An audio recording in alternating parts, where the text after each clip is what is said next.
Hello everyone, welcome to study with Tisha. तो हम जो अभी एजेपी का सब्जेक्ट पढ़ रहे हैं उसमें चैप्टर 4 हम पढ़ रहे हैं। उसमें हमने लेक्चर 1, 2, 3, 4 हमने देख लिया है। अभी हम लेक्चर 5 की ओर जा रहे हैं।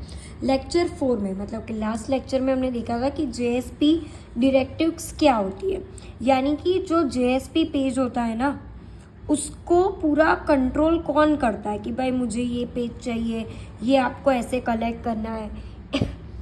ये सारी चीज़ें जेएसपी डायरेक्टिव्स करती है। तो ये सारी चीज़ें हमने पढ़ ली थी एज इट इज़, ठीक है। ये सारी चीज़ें हमने पढ़ ली थी, ठीक है। और उसमें हमने ये वाला जो है जेएसपी एक्शन, उसके 3 जो थे उसमें से ये स्टैंडर्ड वाला हमने देख लिया था कि वो क्या है।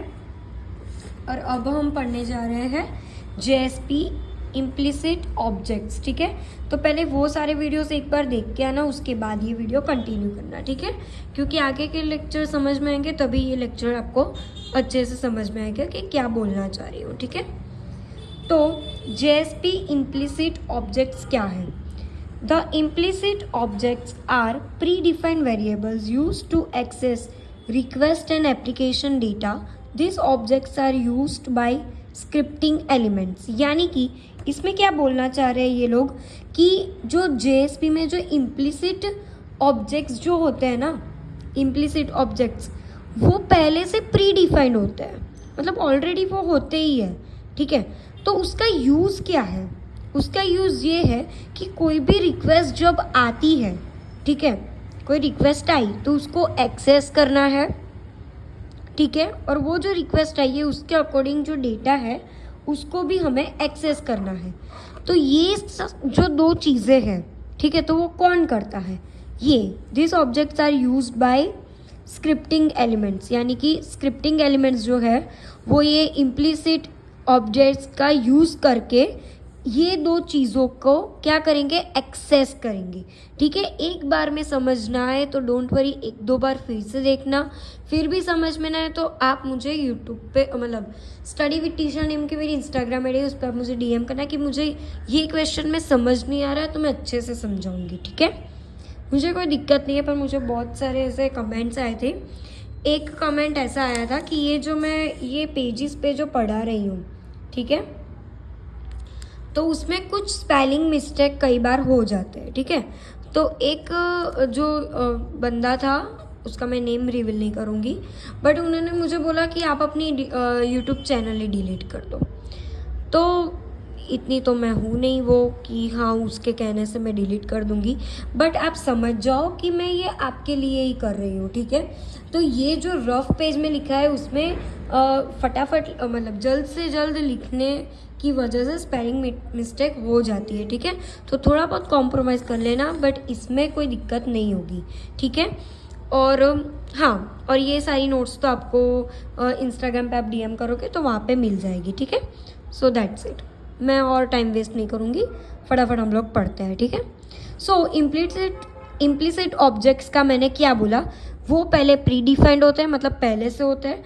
उसका क्या यूज़ होता है? 2 चीज़ों में यूज़ होता है। एक तो रिक्वेस्ट जब आई तो उसको रिक्वेस्ट को एक्सेस करा हमने, ठीक है। और उसके बाद क्या करा, जो भी मतलब जो भी रिक्वेस्ट आई उसमें जो भी डेटा उन लोगों को चाहिए होगा तो वो हम डेटा को भी एक्सेस कर देंगे। तो ये दोनों चीज़ें कहाँ पे होती है? इम्प्लिसिट ऑब्जेक्ट्स में, ठीक है। तो उसके इम्प्लिसिट ऑब्जेक्ट्स के हम थोड़े बहुत मेथड्स ये सारी चीज़ें देखते हैं। तो पहले तो हमने वेरिएबल का नाम क्या है? एप्लीकेशन, ठीक है। तो ये जो है ना, ये आपने और जो पहले के चैप्टर सिर्फ आपने देखे होंगे ना, तो उसमें ये सब हम लिखते थे, आपको याद हो तो। एप्लीकेशन यानी कि हमें एप्लीकेशन में से डेटा एक्सेस करना है, तो हम पहले क्या लिखेंगे? ये स्क्रिप्टिंग एलिमेंट्स, यानी कि स्क्रिप्टिंग यानी कि कोडिंग करते वक्त हम ये वाला क्लास नेम लिखेंगे, javax.servlet कॉन्टेक्स्ट। याद आया हो, किसी ने पहले से वीडियो देखे होंगे तो उन लोगों को याद होगा कि ये सारी चीज़ें हम पहले लिखते थे जावा के कोडिंग में, ठीक है। सो ये हम लिखेंगे एप्लीकेशन वेरिएबल होगा, तब हम ये क्लास लिखेंगे। उसका मीनिंग क्या है कि this objects provides the resources shared with in a web application. मतलब कि कोई भी रिसोर्सेज चाहिए हो एप्लीकेशन को, तो हम ये वाला क्लास लिखेंगे तो उनको जो सारे रिसोर्सेज चाहिए होंगे वो उनको मिल जाएंगे, ठीक है। उसके लिए मेथड्स क्या है, लॉग गेट सर्वर इन्फो, यानी कि सर्वर से हमें इंफॉर्मेशन चाहिए, ठीक है। उसके बाद आता है कॉन्फिग। ये कॉन्फिग भी हमने लिखा हुआ है, आपको याद हो तो। कॉन्फिग नाम का वेरिएबल, तो उसमें हम क्या लिखेंगे, उसका क्लास क्या है, जावा एक्स सर्वलेंट कॉन्फिग, ठीक है। उसके आगे क्या था, एप्लीकेशन था, तो उसमें क्या हम लिखते थे, जावा एक्स सर्वलेंट एप्लीकेशन। यहाँ पे कॉन्फिग है तो कॉन्फिग लिखेंगे, ठीक है। उसका मीनिंग क्या है कि ये जब हम लिखे तो उसका मीनिंग ये होता है कि it helps in the passing the information to servlet during initialisation, यानी कि जब भी इंफॉर्मेशन, यानी कि यहाँ पे JSP है, ठीक है, और JSP किसको देता है, सर्वलेंट को देता है, ठीक है, सर्वलेंट को।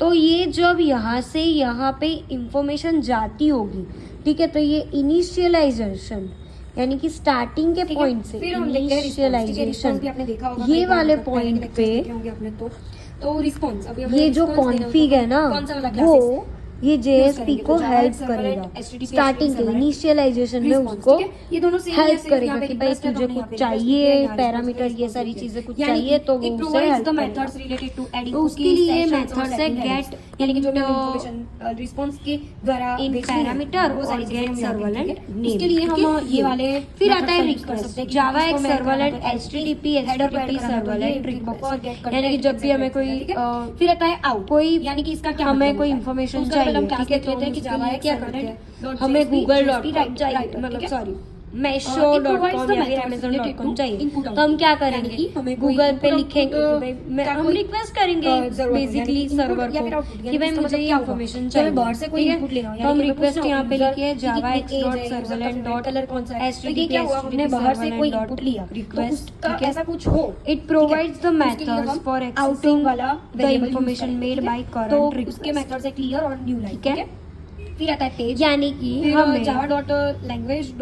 कोई भी इंफॉर्मेशन चाहिए तो उसके लिए हमें रिक्वेस्ट करनी पड़ेगी, तो उसके लिए मेथड्स क्या है, गेट कंटेंट Implementation class मतलब हमें is क्या directly देना है using at कि आपको variable. इंफॉर्मेशन ठीक है? चाहिए तो उसका classes लेंथ तो कितना यहाँ पे होगा, लिखा उसका नहीं है, address क्या है, but कोई उसका बात name नहीं, क्या है सर्वर का, हम लोग समझ ही लेते हैं उसका हमें meaning क्या है लेके पहले जाना तो। है कि ये जब भी सारी हमें चीजें आती हैं, the ठीक है? variable is assigned ये to instance इसको of आप बहुत JSP, कॉन्फ्लिक्ट में मत यानी कि लेके जाना कि यार ये बहुत डिफिकल्ट है, अभी मुझे कुछ नहीं ऐसा आता। हो कि कि भाई एक हमें, बार पढ़ लेना, क्योंकि variable का ये use नहीं करना, थोड़ा variable का बहुत पूरा ये कोडिंग में चाहिए। थोड़ा बहुत हमें ऐसा नहीं है होगा, कि हाँ, बहुत तुम इंपॉर्टेंट request नहीं दो, है मतलब ये like लेक्चर, हमें कोई कंटेंट चाहिए, हमें कोई पूरे का text पूरा चाहिए। नहीं बोल रही ऐसा हूँ नहीं, हमें इसलिए ऐसा proper नहीं क्या कि चाहिए, आप पूरा पेज ही skip कर चाहिए। लो। तो हम क्या करेंगे, पूरा पेज ही चाहिए हो तो हम ये पेज वाला कंटेंट, मतलब पेज वाला वेरिएबल यूज करेंगे, ठीक है। अभी नेक्स्ट क्या है, page context, it provides access to several JSP page attributes, यानी कि बहुत सारे पेजेस को मिक्स करके हमें कुछ प्रॉपर देना हो तो उसके लिए हम ये यूज करते हैं। फिर आता है session, this variable use to access the current client session, यानी एक क्लाइंट ने जितने भी उसका पूरे का पूरा जो सेशन वो यहाँ पे आया, वहां से उसने लैपटॉप स्विच ऑफ, मतलब शट डाउन किया, उसके दरमियान उसने जितने भी वर्क कॉलिक किए होंगे, ठीक है, वो सारी की सारी जो प्रोसेस है वो सारे का सारा सेशन हमें देना हो तो हम ये सारी चीजें को यूज करेंगे, ठीक है।